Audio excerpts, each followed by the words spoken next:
My name's Guy Kestervan. Been a professional bike and kit tester for 25 years. And today, I'm out with Derek and Glyn.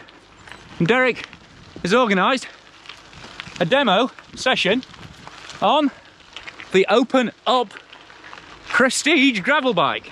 Actually, Derek and Glyn are on the wide, which are the larger tyre volume version. But if you don't know your open history, Andy and Gerard variously worked at Scott. I mean, Gerard actually set up Cervelo back in the day, but now they concentrate on what they call working hard to carry on being a small company.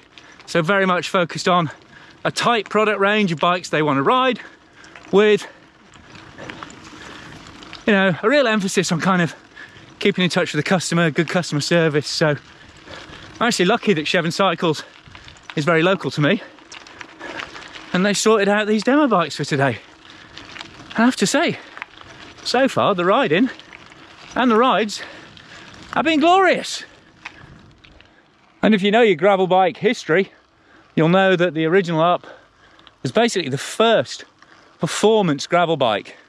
Really lightweight carbon frame, and it also introduced some features that really kind of allowed the category to breathe and get some speed into it.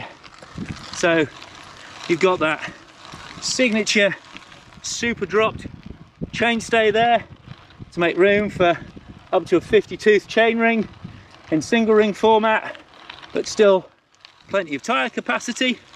And to be fair, on this Up, it tops out just over 700 by 40 or 650 by 50.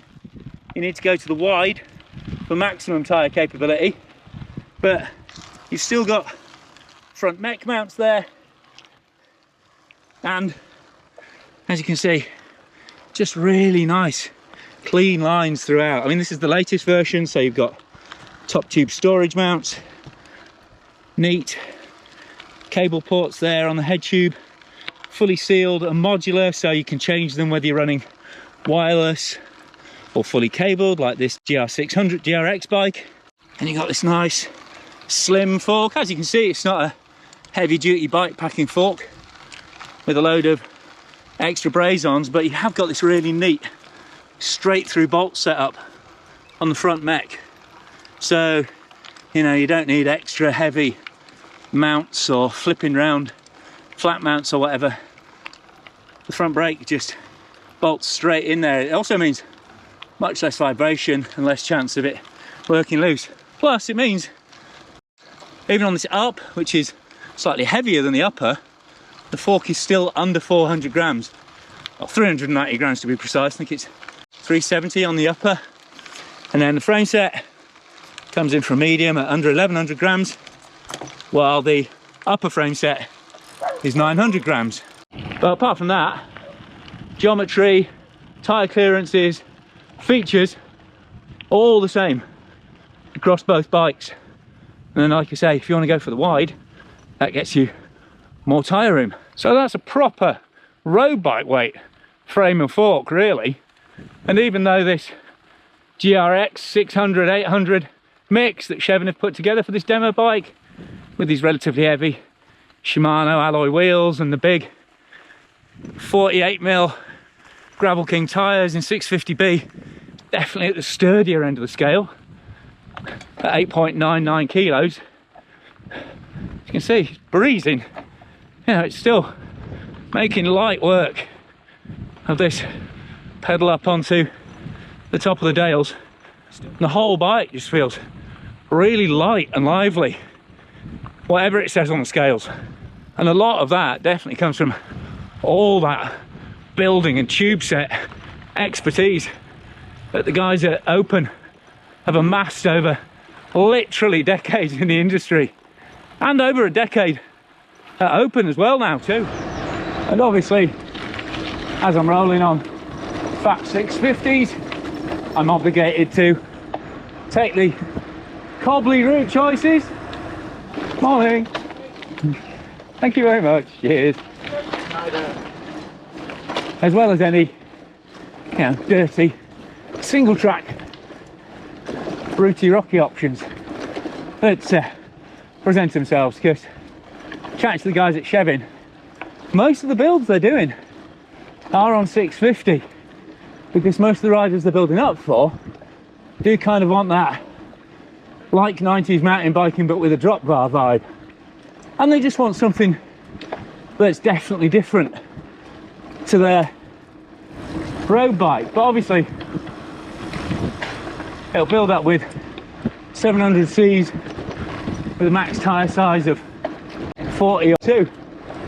So these 1.9 inch 650s definitely give you more scope for smooching and smoothing over the rocks, running them 25, 30 psi. And obviously you do have to make sure you really keep the tyre pressures low on them, because flat tyres at high pressure are absolutely brutal. But still a relatively, you know, responsive, racy frame set. Now 71 degrees on this medium for the head angle, but bigger frames go to 72 and steeper, so definitely, you know, lively rather than relaxed and lazy on the descents. But the plus side of that agility is it's got a really nice prompt responsiveness on climbs as well. That big drop chainstay, oh hello, come on, a bit loose. That big drop chainstay, which is a signature move from Open that's been copied by so many other people, still putting a lot of power through, but a nice balance of comfort as well. And I'll be honest, I'm not generally the biggest fan of 6050B on wheels on gravel bikes, like the speed of a 700, but even on road, especially on this kind of fresh chip and seal horror, this feels really nice and smooth. Really glides along on these 48mm gravel kings. Enjoying Open season so far, really enjoying it. And while it has got the fatter tyre spec on, as you can see, it's a relatively narrow little bar, and there's a bit of flare on it, so there's some width down on the drops, but yeah. Woo. So again, you know, it's a conventional cockpit setup, really works best with this geometry rather than something super short in terms of stem and super wide in terms of bar, but that really suits the ride vibe of the frame set as well. And you can see there on Derek's wide, you've got a lot more room for tyres on that bike, but you've still got that characteristic broad and flat open wishbone at the back there.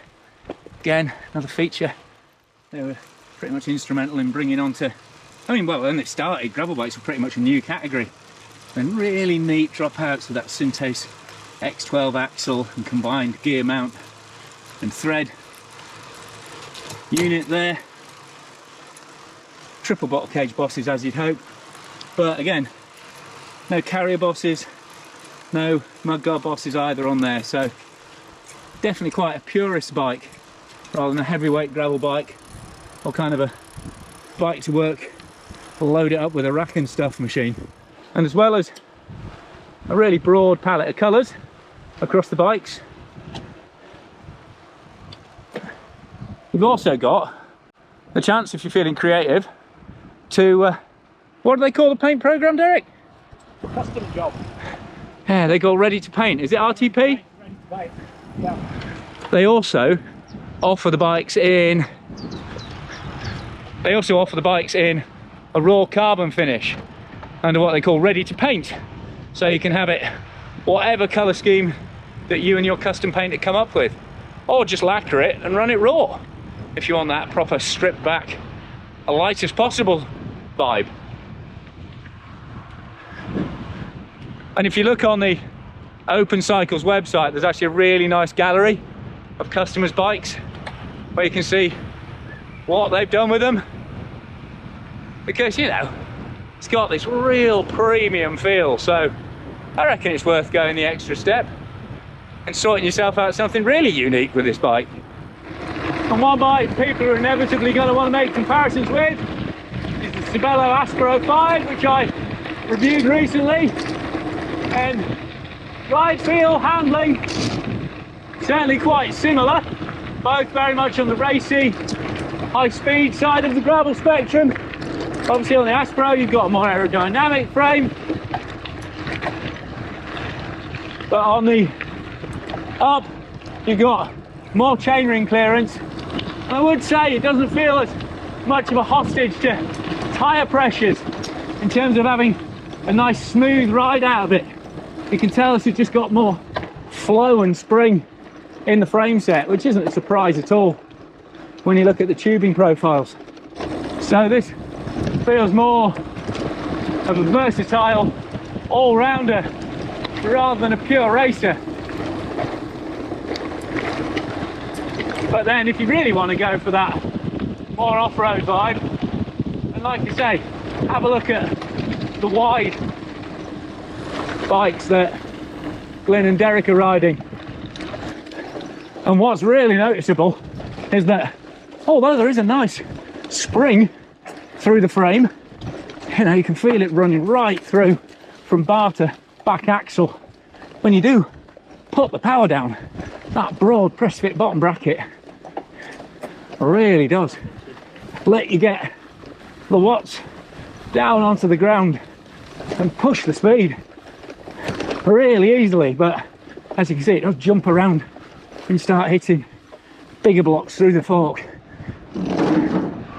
And that same power transfer that makes it so rewarding off-road, together with the potential low weight, means that when you're on-road, it still feels super lively and viable.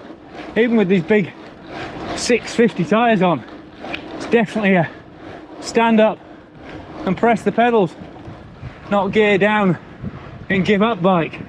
It really does like to open up the throttle wherever it can. Even though it's quick handling, it's still super sure-footed on the road or when you're transferring off it. And I guess that comes from, and then you've got, you know, you really do have excellent flow from this frame set. It's got some quite distinctive tube profiles on it. It's deliberately shaped around the materials used in it. So while the Mahin tube is mainly ovalized, it's got flat sides where they put panels of ultra high modulus carbon fibre for that extra tracking stiffness and precision and that drive through the frame. But upper and lower sections are lower modulus setup, so they're a bit more robust, have a bit more spring. That's where a lot of the flow on this bike comes from. And then you've got that rectangular seat tube base as well. That's a signature look across all these bikes. Still got a mount for a double chainring, but again, just puts an extra bit of flex fore and aft to the conventional seat post, but without losing any twist resistance. So you're not losing power through the pedals. So life in the saddle is surprisingly comfy, considering how firm, powerful it feels through the pedals. And the geometry's set up so it uses an inline post for the best riding position, so you're getting the lightest, most efficient seat post choice as well. And geometry is different, I mean sometimes subtly so, across all the sizes in terms of proportional dimensions and angles, to make sure everyone gets this really balanced, responsive kind of butt, and it feels glove-like straight away. I mean, all I did was set the saddle height, but it's felt great.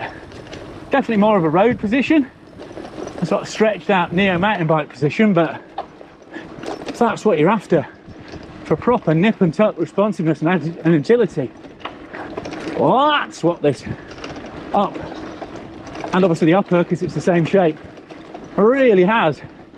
I mean, when you start cracking through cobblier stuff like this, I'm definitely glad I've only got 25 psi in that front tyre, because that lightweight fork isn't taking everything out, but the upside of that is I've had no braking flutter or buzz, and it's got a really precise tracking feel to it as well, so you know, no worries about doing the right tracking through cobbled or single tracky corners. Always loads of tyre feedback, and that, you know, that's a classic racer request, is that, you know, because the other thing is, the faster you let this open go, the more it skims and slows over these kind of classic stutter bumps down the side of fields left by tractor ruts.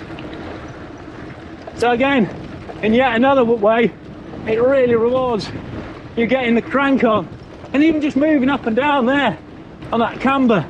No concerns about grip or precision or the frame or fork twisting under me in any way, and smearing that clean transition.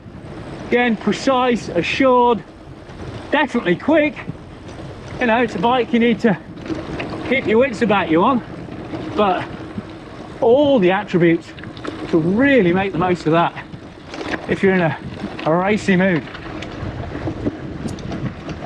And as well as obvious details like those combined synthase axle terminals and rear mech hanger and the switchable cable ports, you can hear absolutely silent inside because you actually get cable liners provided with the frame set, so some nice sound deadening insulation. So again, it's just feels like a real high class ride. I mean, you know, obviously you do pay for that kind of quality and that attention to detail, but at least you do get that as an upside. But it's always a good sign on any bike, as far as I'm concerned, when you're really looking forward to when the trail turns up and you can really exploit that energy efficiency, that natural exuberance of this frame. It loves to prove how much of a investment they've made in really good materials in the right places. Has got a glorious premium feel to it. That's very obvious when you're pushing the contours and putting down the watts, as much as it is when you're just gliding along at the speed it gives you so easily too. So while might not be the most practical in terms of tyre space and mudguard and cargo fixtures, really is a beautiful bike just for pure fun of performance gravel riding. One of the originals, and as it says on the cornflakes packets, still definitely one of the best, I reckon. I'll be very keen to see this one again. Yes, this is a dating show, which I guess kind of all demo days are, so that's what I think of it. Obviously the beauty of Chevy having demo bikes is that you can go and find out what you think of this, or the Wide, or the Mind yourself. And while 650B does make it a little twitchier, a little more likely to tuck in on the corner, it also lowers the ride height of the bike, so it makes it super stable. And then you got all that big fat tyre carcass to roll in on, especially as it's sat on these relatively narrow Shimano rims. So if you want something a bit squarer, go for a wider rim, which is probably what I'd do, to be fair. So back at Chevy now. Big thanks to Derek and Glyn for their company, and they'd just like to point out that both the bikes they were riding would be pretty much a perfect match for all the bikes they've got now, because obviously, you know, lightweight, road friendly bike that can also do a bit of decent off-road with the switch wheels would make them perfect all-round bikes, and they could get rid of all those other bikes cluttering the garage up. So if you're listening, Penny, Janet, that's the plan. Okay, lads? But seriously, massive thanks to Chevin for lending me the demo bike. I mean, as you can see, we've got all three lined up here in the customer parking bay. That's the open up that I've been riding, and then those are the open wides as well. So yeah, if you do want to demo these yourselves, then get yourselves in touch with Chevin Cycles here in Harrogate, or of course in Ilkley, in Otley, where they started off as well. Thanks very much to Petey's, Crud and Giro Cycling UK for sponsoring the channel. Massive thanks to my Patreon subscribers as well for their help. They pledge a small monthly amount, which really helps with the upkeep and the growth of the channel. So if you really like what I'm doing, please consider these guys whose names are scrolling up on the screen now. But click for subscriptions, click for notifications, and give this video a thumbs up if you've enjoyed watching it as much as I've enjoyed riding this bike. So while you might have to open up your wallet and open them pretty wide, see what I did there? But that is really, really reflected in that lovely, responsive, agile ride. It really is an exhilarating, enjoyable bike to ride in what is, you know, today being a relatively basic spec. So if you've got the money to invest in a properly top-end kit out on this, that's going to be an absolute beauty. But nevertheless, it's been a splendid day out on local trails around here in Harrogate on the open up and the open wide.